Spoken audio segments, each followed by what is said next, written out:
আমাদের প্রথম হল্ট ব্যান্ডেল ছাড়ার পর হুগলি। তো আমরা হুগলি ক্রস করছি।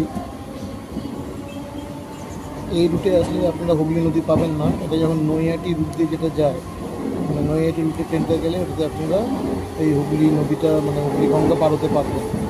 এর পরের স্টপেজই হচ্ছে চুঁচুড়া, তারপরে হচ্ছে চন্দননগর।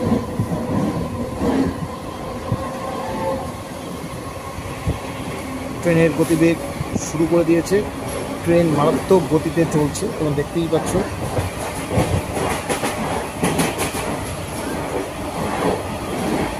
ট্রেনের গতি দেখে তোমরা বুঝতেই পারছো ট্রেন ঠিক নিজের গতিতেই চলছে আর টাইমেই পৌঁছাবে হাওড়া। ওখান থেকে নেমে তারপরে দেখি আমরা কিসে যাই, বাসে যাই না ওখান থেকে আজকে মেট্রো জার্নি করবো সেটা দেখছি।